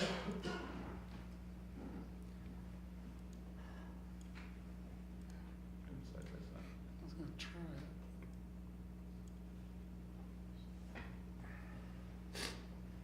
Jess, can you get this? There, sorry. Sorry. So, Good job. I had it. Yeah. You almost had it. Okay, so you can see at that size, the one on the left had the assisted or senior housing and some multifamily housing and a potential conceptual access to the west. And then this is the one that was reviewed by staff for the November 30th meeting. Yep. And so this is the commercial area, and the multifamily was replaced with the more single family. So the only change we would need to make, when you asked how quick could we have a change in concept, the only change that we would do is take this commercial on the one on the right, that's commercial, and if you told me we want some sort of senior assisted type product there, you know, we'd convert that tomorrow, and then down in here, we'd convert that back to the multifamily. And the multifamily does fit pretty well down in that southwest quadrant of our property, just because you have the commercial element of Pioneer right there. And like I say, the property to the west of us, the Jacques property, that property will be, virtually going nowhere. And if it is determined through the traffic studies and everything else that we need to solve a 392 connection, the best place to solve that 392 connection may be to figure out how we do it on our own property, but that would also allow you the flexibility of tying in the Pioneer property and putting the access point to the rear of Pioneer and bringing them out onto 392 that direction. So, but going further west, I think just gets more interesting, you know, as we roll. So, But that's once again, So commercial that's a staff doesn't issue. work along the 392 corridor because of the inability to have that 392 access at this point. Well, it's not only the 392 to access, it's, if I remember correctly, Scott, and maybe you can help me, on the CDOT right here, I believe that was always determined a right in, right out mechanism. At best, right here was going to be right in, right out. So no, the commercial, I mean, the water element is just, it's staggering. I mean, it's a lot of water. I mean, it's not a little bit of water. I mean, that's why we've always said it's more water than the Poudre River at flood stage. And Severance is dealing with this, right now up by the school. They're dealing with this very issue, just like we are, but they're having to deal with it, in the neighborhood abutting, the school. Like I say, I mean, as far as the elements go, we'll provide the elements you want. That's not a problem. The only thing that remains then to be seen is how do we solve the 392 corridor issue? Any additional questions from town board members before I open it up to public comment, because this is a public hearing? Anything else? Because this is not quasi-judicial, Mr. McCarter, when we move to the next stance, would we still be able to ask questions, or do we need to exhaust all of our questions here during the public hearing? You are not constrained. Not constrained, okay. You can ask more questions if you need to. Okay. So seeing no further questions from my board members, is there anybody in the audience who wish to address the town board on this subject matter this evening? Okay, please come forward.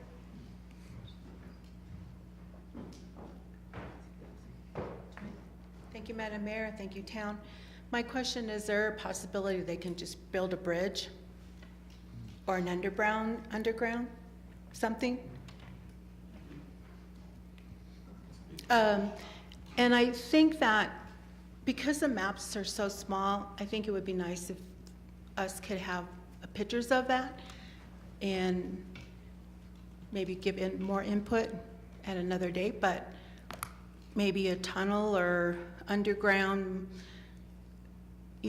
driving under there somehow to avoid all the traffic.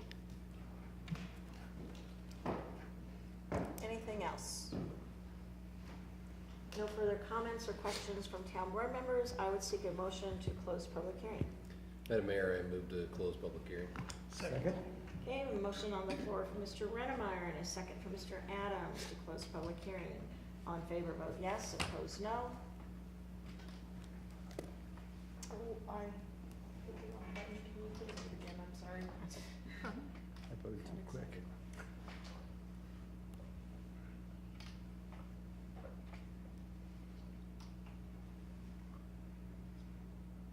Okay.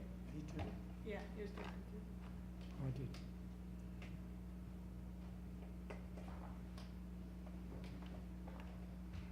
And the public hearing is closed. Moving on to item 8, resolution number 2018-08, approving an agreement to revoke First Amendment to intergovernmental agreement between the town of Windsor and the town of Severance. Legislative action. Mr. McCarter, anything further? I don't have anything further, Madam Mayor. I think you all see what the question is before you and what Mr. Cheddar has offered to do. My recommendation remains that the IGA as it currently stands allows for virtually any residential product. And the only way that I would feel comfortable going forward without revoking the February amendment would be to have some very strong commitments from the landowner to assure that we are not put at a disadvantage at some point down the road. Strong commitments represented by how? Well, I certainly take Mr. Cheddar's statements tonight at face value, that he is, that we have his word. I think probably tomorrow, if the decision is made by you to not amend or restore the commercial corridor, that we would sit down with Mr. Cheddar first thing tomorrow if possible, to sort out exactly what he can do to satisfy your concerns, so that once that's clear, we either go to the town of Severance and have the IGA amended accordingly to make that very clear what's expected between the two parties, to make it mutual and binding. So that, to me, that would be the only alternative to modifying the IGA and restoring the corridor. Okay. What are the wishes of the board? Mr. Baker? I'm confident in Mr. Cheddar giving his word. I don't know that we need to revoke the IGA. I think it would be faster, but we do have an election coming up, so this board could change. That's something, I don't think it would take that long. But what would you like to see? What would you like to exactly see from Mr. Cheddar that would provide your confidence? Yeah, that was gonna be my second comment. I feel like we don't know what we want. I kind of prefer the commercial. Some others prefer multifamily and or assisted living, so I feel like we need to be really clear on what we want from him. And I don't think we've been real clear. So let's go with first, is the general consensus to not revoke the IGA at this point? No, I would personally prefer to revoke it. Okay. Because I think there's too many moving pieces to go forward, leaving it as is, that then removes the potential for legislative action. So I would support revoking the amendment to it. I do too, and not because I don't respect Mr. Cheddar, but just procedurally and protection of the board, and I would support revoking and as quickly as possible redoing one that's more appropriate. Madam Mayor, Okay, Mr. Anderson? could we let this go back to the staff and before we revoke it, and let them take a serious look at what they've heard tonight and what they've been thinking about before we make that decision? We wouldn't be delaying it too long, I wouldn't think. I think the concern with that is this is our time to be able to act legislatively, whereas if we wait, then there's the potential to be in a position where we're acting quasi-judicial and our hands get substantially tied in those scenarios. So that's why, to me, I Mr. would McCarter, prefer is that to. true? If we just take it back to the staff, does that put it quasi-judicial? It puts you in a position where the matter goes from being a legislative conversation to a quasi-judicial conversation. And that's not a great spot for you to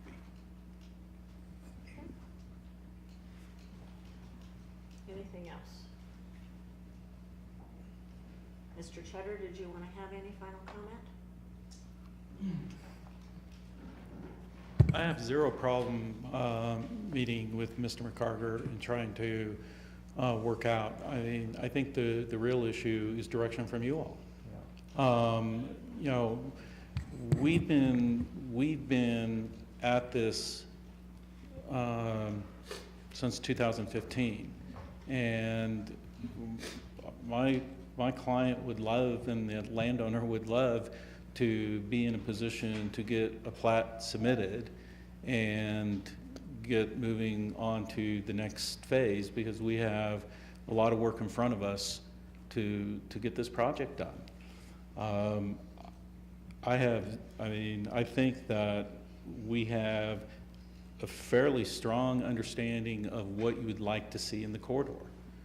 It's a question of us designing the concept that's going to work, and then understanding what the traffic components are, and if it requires a solution to 392, great. If it doesn't, then that's great too. But we can't get on to that until I know and have some direction. And I think we've acted in good faith to try to get that done.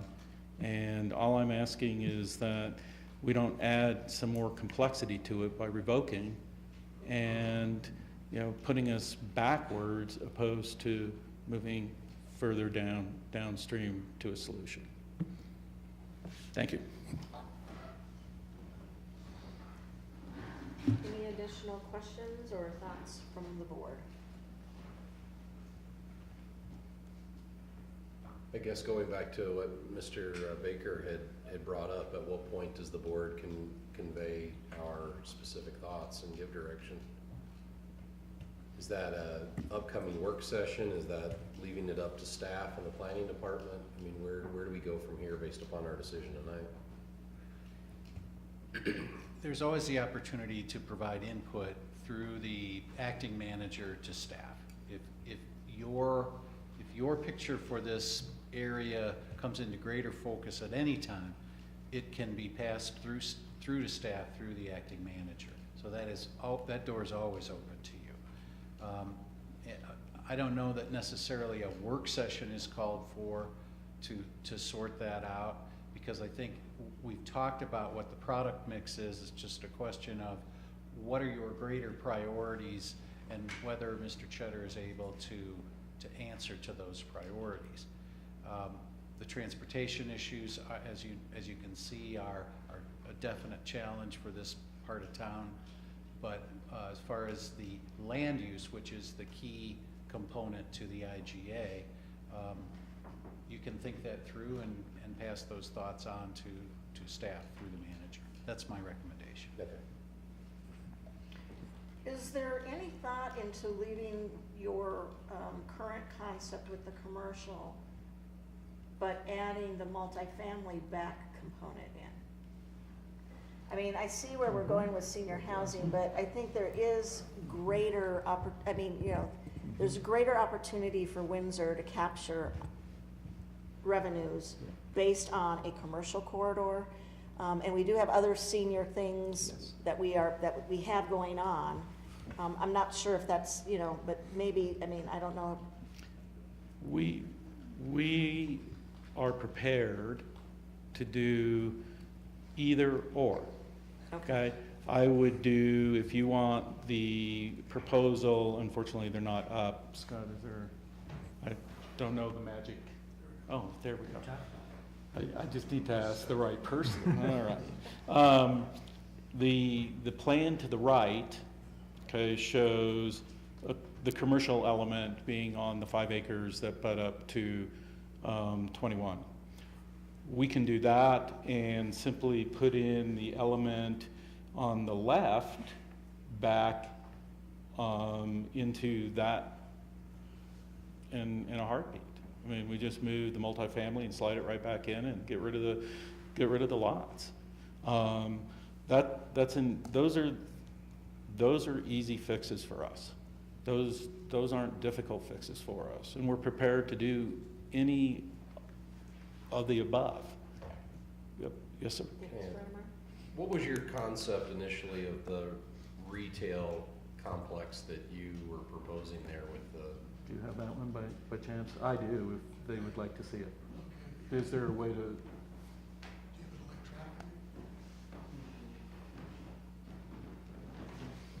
Do you have a cord or? I can just pull it up and you can hand him my computer. I trust him. I mean, given you said it's 5 acres, that's why I was just curious of what that commercial concept. Well, actually, it was substantially different in that regard. So let me just find it. And while he's looking for that, Mr. Ricardo, we have a shared component with severance on the tax revenues for that, correct? There is revenue Is sharing. it 60? 65, 35. If I may. Yes. Because we switched that day. I think it's terrific. Can I just pass it? Why not do that? That'd be awesome. This is just information. Columbine's gonna build it. Yeah, go ahead. So it appears Mr. Cheddar has something he wants to. No, he had asked on, Put it on the table. there's no way to hook it up. Okay. Camera's up there. Oh. Can you ask Joe? Does that still work? Oh, she's not. I don't think it works anymore. It's disconnected. It doesn't We're work using anymore? it. Does that camera work No, on the table? no. No? Never mind. We'll Maybe just tell us what type of things you envision. Yeah, I was just curious what the type of businesses were. It was, we didn't have it defined as far as, but basically, if you look at the map up there, in the center section where you have the residential through here, that was basically, we were looking at a smaller grocer type facility. On the, where the commercial is, we were looking at multifamily, and where the multifamily is over here, we were looking at doing some kind of retail center. And basically, when we started dealing with the water, it sucked down most of those concepts. I was indicating in the area where it was going to be assisted living, and now you have that as a commercial parcel. What businesses that you? Oh, sure. What type of businesses or size of businesses? So the businesses that we had depicted in there, we had a convenience store and gas. We had a retail strip, 2 retail strips. We had a office building that could function as a bank plus office above. And I think we had a fast food. Okay. Of some sort. Thank you. Yes. So I would ask the board, I mean, does that concept appease you? Because I'm not that interested in senior housing unless, the only reason why I think I approached that initially. Right. Unless you were willing to maybe do like a really special deal for our senior housing authority to accommodate what they're looking for right now. And I don't, and if that's, and not necessarily an assisted living, because I think Windsor gets more out of this piece of property having some something commercial here. Yes. And we end up gaining more than the assisted living, because we do have other projects for senior housing right now already in place. But what I was trying to get at is because what my fear is, whether we keep the IGA or we revoke it tonight, if we don't have a general direction, that's what's going to delay it even more. So I think if we can come to a conclusion sooner rather than later, the general direction, that also helps us to decide whether we revoke or retain and give clear direction. Well, Madam Mayor, what we did is when we looked at the commercial elements to go in, is we specifically looked for the highest grossing net tax facilities when we got rid of the senior housing or the assisted living, mechanism. And I spent quite a bit of time, quite frankly, looking, for example, fast food is a huge, tax, mechanism. It's taxed at a big number. So is a convenience and gas facility. And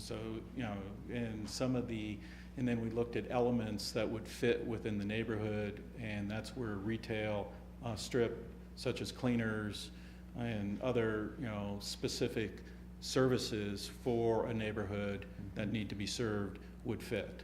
So there was a lot of time and thought that went into the elements of that commercial.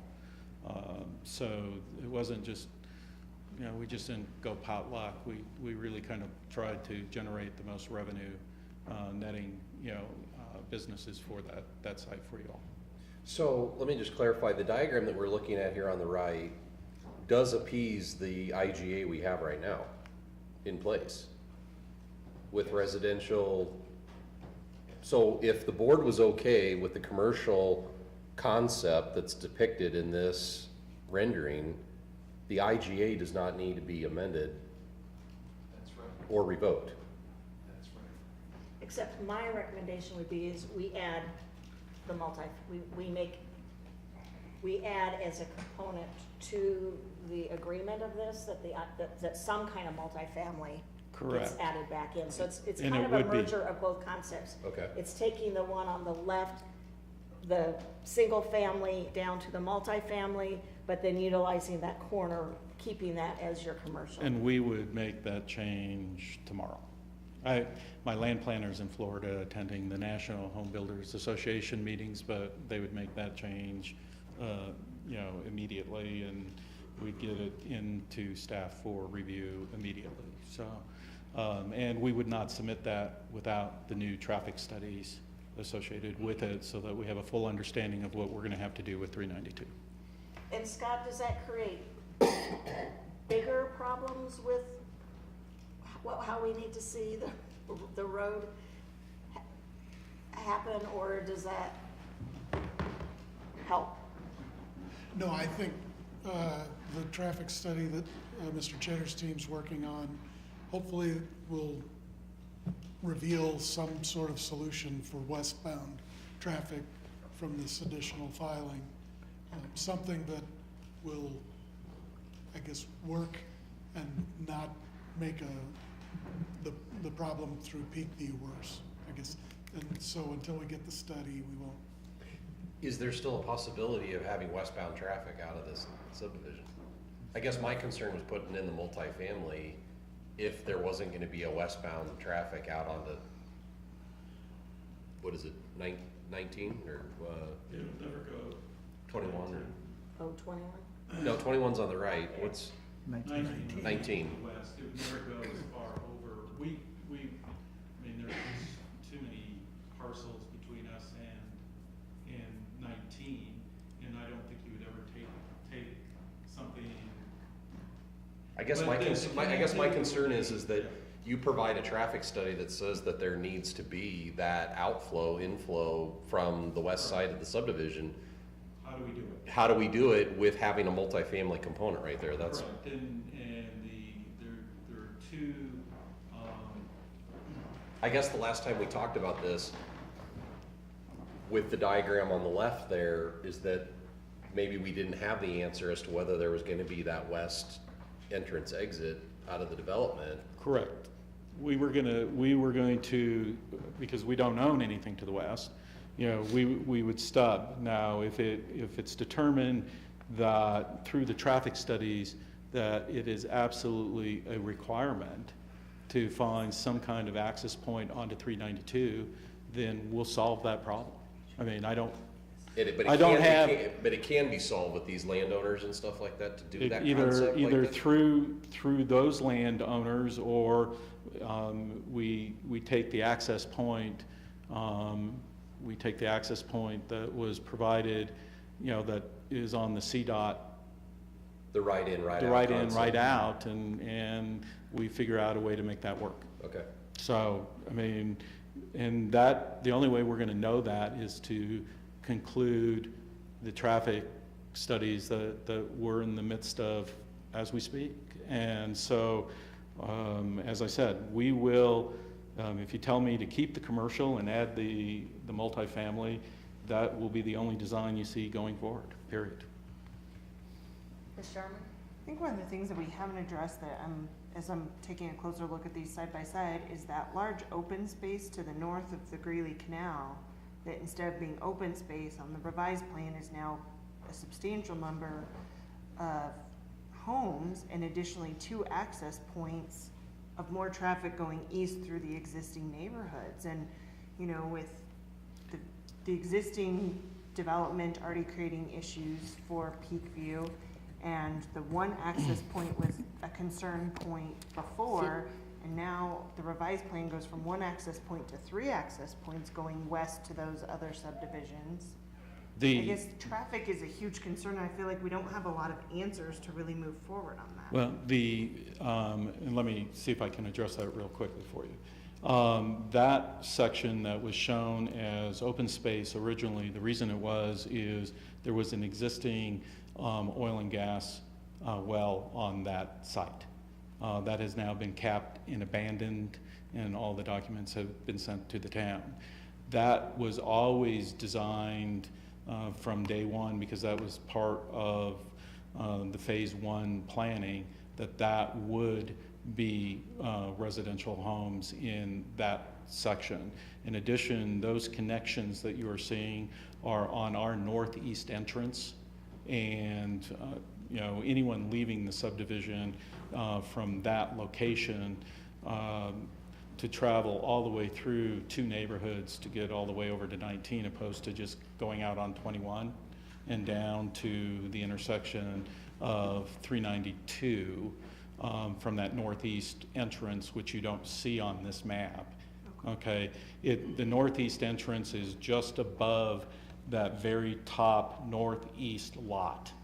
And that's our main entrance into the existing Phase 1 subdivision. So that element will funnel up through there. And now that Phase 1 is completely built out and everything else, we're seeing traffic go both ways, frankly. We're seeing people from Peakview wanting to go towards, the schools and things like that, cutting through, the subdivision, to go north on 21, coming through our neighborhood. Likewise, I'm sure we get west traffic going, and that's why we're doing the study to find out what's going on internally so that we can address those issues. But those are, the traffic analysis will determine how we address, connectivity kind of moving forward. And like I say, the commercial and putting the multifamily right back in is a no-brainer, and you've got my commitment that that'll be done immediately. So would the board be in agreement to, I guess, the compromise concept that I suggested? Well, yeah, and I think going off of what you're saying is the diagram on the left, which already was served by the IGA that was in place, is essentially exactly what you're proposing, except for instead of an assisted living facility, now it's the commercial corridor, it's the commercial parcel. Correct, and that was done and frankly, the only reason the assisted living, like I have said, the only reason I ever took it out was I made a commitment to this board that it would be a commercial enterprise. It would be commercial, and that was my commitment to you, and that I wasn't going to come before this board and say, oh, by the way, I told you X and I was going to give you Y. So if we can agree to that, what's the feelings of the board? Do we need to revoke, or can we move forward based on, I guess, his verbal commitment and agreement that he will move forward as we have suggested this evening? Or are there further questions with regards? I would say move forward and not revoke. I would agree with Mr. Adams that Mr. Cheddar is on the record as saying that he would put the multifamily back in the way the diagram on the left has it, and the commercial component the way the document on the right says. And then they said that they will work on the west entrance exit or an access point onto 392 as a result of the agreement to put in the multifamily. So I don't know if a revoking of the IGA is necessary. I'm giving you my opinion, I'm just saying. Okay. Other comments or questions, or? I like the idea. I think the retail serves our community more than assisted living does right now. Again, I said, whatever helps affordability, if it's multi-housing, if that fits your plan, that's great. A little nervous, not personal at all, about word of mouth, taking someone's word for something in the business world. That's not always the best business practice, I appreciate and that's no that. disrespect. I don't mean that's just a general comment. I totally appreciate that. You wouldn't do an agreement in your business world without, just on a handshake. But and I I'm a appreciate, little nervous about that, but I'm willing to go along. Yeah, I appreciate that, and I've been around, I'm not going anywhere, and the bottom line is it would be very difficult for me to show back up and say, yeah, by the way, that's just not a reality, so. Okay. I guess I would echo Board Member Bennett's comments in that while I feel okay with the plan as we're discussing it, I feel like there's still a lot of variables we don't know because of the traffic issues that aren't resolved. And in the same way that Mr. Cheddar and your client wouldn't want to go forward without the IGA in place, I'm leery of going forward without revoking it because of the potential issues it creates for us for legislative versus quasi-judicial. So while I don't object to the concept we're discussing, I would still fully support revoking the amendment. Okay. Anything else? If not, I would call for the vote, and I would seek a motion. Madam Mayor, I would move to approve Resolution 2018-08 to revoke the amendment to the intergovernmental agreement. Is there a second? I'd like to hear the motion again. The motion is resolution approving an agreement to revoke the First Amendment to intergovernmental agreement between the town of Windsor and town of Severn. So if you want to revoke, you would be voting yes, otherwise you would be voting no. But I do not have a second to even carry the motion. And if I don't get a second, then it dies for lack of a motion, correct? Dies for lack of a second, that's I mean, correct. yeah. That's okay. Okay. Then would I seek or just do we move on, or do we? You move on. It appears that you don't have a second, so you can't take action on the Can't motion. take action. Okay, so that item dies for lack of a second. And so what takes place then? The agreement just retains in place, right? Because we didn't revoke it. The amendment stands, the February amendment stands, so residential is permitted in those two mirror image areas that were on that map. Tomorrow morning, Mr. Cheddar and I will talk about how we can bring further clarity to this. I'm certain that will involve the engineers, the traffic study, and the planning department. Okay. What I heard was that Mr. Shetter was going to start digging the dirt for the retail tomorrow morning. Okay. Moving on to that's what item I heard. 9, resolution number 2018-09, a resolution establishing rates for Town of Windsor water service customers and authorizing the implementation of such rates. Legislative action, Mr. Moyer. Yes, thank you, ma'am. Tonight we are considering our monthly water rates for 2018. If you recall, I brought this before you on your December 11th meeting, and then also on December 13th, the Water and Sewer Board got the same presentation. What we are facing here is in 2018, the average cost from our suppliers, the 3 suppliers that we buy our treated water from, a weighted average increase of 4.97%. After speaking with the Water and Sewer Board, their recommendation was that we pass along the entire 4.97% to the users for 2018. So what that would mean is if we pass that along, if you recall, we have a 3-tiered system here. The first 16,000 gallons per month will cost $3.97 per thousand. The second tier from 16,001 to 22,500 would be $5.92 per thousand. And finally, the third tier, which applies only to those homes without a dual water system, would be $8.82 per thousand. So what that would mean is this afternoon I looked around at some of our neighboring communities to see how that would compare to their rates. I looked at Fort Collins, Evans, Loveland, and Greeley. For the sake of apples to apples, Fort Collins and Evans are set up very similar to what we do here. 3 tiers, cost per thousand. They have a base charge and then cost per thousand usage spread over 3 tiers. Not surprisingly, we are a little more expensive than Fort Collins. We are cheaper than Evans. The reason for that being both Evans and us buy our water, for lack of a better word, retail from our suppliers. Fort Collins has their own treatment plant and can supply it a little bit cheaper. So if we, what I'm recommending here tonight is that we adopt the entire 4.97% increase. And I want to stress here that that is only on the monthly usage part right now. We'll need to talk about tap fees later here in the first part of the year, but right here I'm suggesting we leave our tap fees as they are for now, and only increasing the monthly usage charge. So we could do that by adopting the resolution as presented.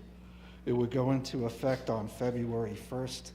The new charges would appear on customer bills that go out on March 1st.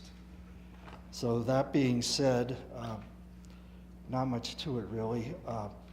I would answer any questions, but short of that, I'd also recommend approval of the resolution. Okay, questions or comments from Mr. Moyer? Mr. Baker? Thank you. Should we not approve this or delay it or whatever, that money has to come from somewhere, so that just comes out of the water and sewer fund? Out of the water fund, yeah. We'd basically be selling it for less than it costs us if we don't adopt it now. Thank you. Yeah. Any additional questions? Mr. I Reinhardt? thought that I read it somewhere, but the Water Sewer Board did approve they did agree? Yes, Okay. yes. I'm sorry, I didn't read that wherever it might No, have been. it's in the monthly service rate, about right in the Sorry, middle of the thing. Just trying to read. Okay. If there's nothing further, I would seek a motion. Madam Mayor, I move to approve resolution number 2018-09. Second. The motion on the floor from Mr. Rennemeyer and a second from Mr. Bennett for approving resolution number 2018-09. All in favor vote yes, opposed no. And the resolution passes unanimously. Thank you. Moving on to item 10, resolution number 2018-10, resolution approving a professional services contract with Mr. Wessler Vinci for municipal advisory services. Legislative action, Ms. Garcia. Thank you, Mayor and Town Board. As you know, due to the vacancy in the Town Manager's office, we needed some additional help with some of the larger projects and things that are happening around the town of Windsor. The Town Board met with Wessler Vinci, who is the former Town Manager from Firestone with a lot of experience in economic development, had previously been the Director of Finance there and also worked on some water projects. So he really had a lot of the qualifications and qualities that you were looking for in that position. And after you met with him, you decided that perhaps that this was the direction you wanted to go, and after pursuing discussions with him, he was amenable to coming and working as the municipal advisor for the town of Windsor during this interim period until a new town manager is hired. I believe the contract was attached to your resolution, and staff recommends approval. Any questions or comments from Ms. Garcia? Okay, Mr. Raymar. Mr. Levanchi is reporting to who? Pardon me? Who is he? He'll be reporting to me, but we'll be giving reports and updates to the town board. Okay. Yeah, we'll have So I'll be a the weekly report and then a monthly report, as well as he has to account, maybe not hourly, but it's stated in the contract. He has to the billable lay out- hours. Yeah. I was just Billable, clarifying yeah. that because I don't know that it's who he was directly No, reporting and to. just based on charter requirements, that's how we set it up, Okay. due to the council Just manager form of clarifying. government. Yep. Okay. Anything else? If not, I would seek a motion. Madam Mayor, I would move that we approve resolution number 2018-10. Second. Okay, a motion on the floor from Mr. Adams and a second from Mr. Baker approving resolution number 2018-10. All in favor vote yes, opposed no. And the resolution passes unanimously. Moving on to item 11, resolution number 2018-11. Resolution approving an agreement between the town of Windsor and Peckham and McKinney for the provision of executive search consulting services. Legislative action, again, Ms. Garcia. Again, due to the vacancy, this has come forward.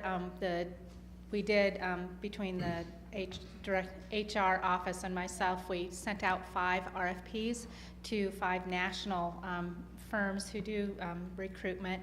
We received 3 back that were reviewed by the town board, and it was determined that Peckham and McKinney would be the chosen firm to do the search for the new town manager.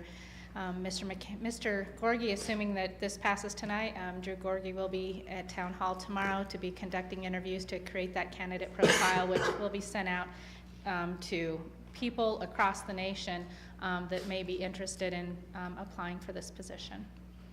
Okay. Staff recommends approval. The resolution is presented. Okay, any questions for Ms. Garcia? If not, I would seek a motion. Madam Mayor, I move to approve Resolution 2018-11. Second? Motion on the floor from Mr. Rennemeyer and a second from Ms. Sharman approving resolution number 2018-11. All in favor vote yes, opposed no. And the resolution passes unanimously. Thank you. Item 12, financial report for November 2017. Mr. Moyer, come tell us how we ended the year. Yes. Are you going to tell us how we ended the year or just through November? Through November. Okay. Yeah. Almost. But one of the things, it could be, if at first glance, if you look at the numbers, it could be the end of the year. And I say that because our revenue on the categories we focus on here, we have already collected more than our budget amount at the end of November. So we, again, registered the highest monthly November collection on record, as we've done for most of this year. Year to date, we are up 6.61% over last year. So if, I have a note in my notes here, if December holds up, we should come in at 11.5 million in sales tax collection this year. I got the report from Deb the other day. It did actually hold up. We came in right at $11.5 million, which is you know, for us, a pretty large number. I remember, I think it was 1999 when we cleared $1 million, and we were pretty excited about that. So it didn't take us too long to get up into the double digits. One thing I wanted to point out in here is on page 4, where I talk about the geographic codes. I had a note in there that the Safeway Center was up 15% over last year. That was I made a mistake on that. It should be 7%, which is still pretty good. The 15% was the line above it, and I used the wrong numbers on that. So, also, as far as sales tax collections being up, as you're aware, we had signed an agreement with Amazon last year. And then at the end of the year, in December, we also signed a collection agreement with Airbnb. We haven't received any money from them yet, but we do have the collection agreement in place. So we should start seeing some money from them. As far as the expenditures, at the 11th month, the benchmark is 92%. Our general fund operations were at 89.5%. The overall operations were good. That includes water, sewer, and drainage. Was right on the mark at 92%. And our total budget was at 85%. So we look pretty good going into the last month of the year. I do know in December we paid some fairly large checks to wrap up some projects. So, but those are capital projects, so I think we will come in okay. So, that being said, I would answer any questions, and that is my report for November. Okay, are there any questions for Mr. Moyer? Okay. So you mentioned establishing a collection agreement with Airbnb. Yes. So do separate agreements have to be established with every online retailer? I guess I'm thinking of like all the different places that maybe have brick and mortar locations outside of Windsor, but that do a lot of online stuff, whether it's Walmart, for Target. instance, we do have a Walmart online account. We have Lowe's. Those are the ones that come to mind. What we picked those up in years past when we did audits of the brick and mortar establishments. If we currently do not audit them, or they are currently not on our vendor list, we basically have to chase them down and get a separate agreement. Hopefully what will happen is if we join in on some of the larger brick and mortar audits, our auditors, they automatically look for a .com type audit when they're doing the larger ones, say for like a Sears or something like that, you know. But the smaller ones that have no brick and mortar. We just plain have to chase them. Anything else? I have a question. Oh, In Mr. Baker. Airbnb, we collect sales tax. There's no lodging tax. No, but there is a sales tax. We do, the other establishments in town do collect the sales tax. Yes. Thank you. Okay. Well, thank you for another fine report. Thank you. Moving on to item D, communications. Communications from town attorney, Mr. McCarter. Nothing further from me, other than there's an executive session at the end. Okay, communications from town staff, Mr. Ballstead. Ms. Holdling? No, thanks. Ms. Gorley? Mr. Lucas? Chief? No. Okay, communications from acting town manager, Ms. Garcia. No communications. Communications from town board members. Okay, moving on to item E, executive session, Mr. Redemeyer. Madam Mayor, I move that we move into executive session pursuant to Colorado Revised Statute 24-6-402, subsection 4, subsection E, subsection I, for the purposes of determining positions relative to matters that may be subject to negotiations, developing strategy for negotiations, and instructing negotiators with respect to the Downtown Development Authority property acquisition. Is there a second? Second. A motion on the floor from Mr. Redemeyer and a second from Ms. Sharman to move into an executive session. All in favor vote yes, opposed no. Okay. Oh, you guys are quicker than There me. it is. Mr. Bennett, can I get you to go ahead, please, sir? And we will move into executive session with about a 5-minute recess.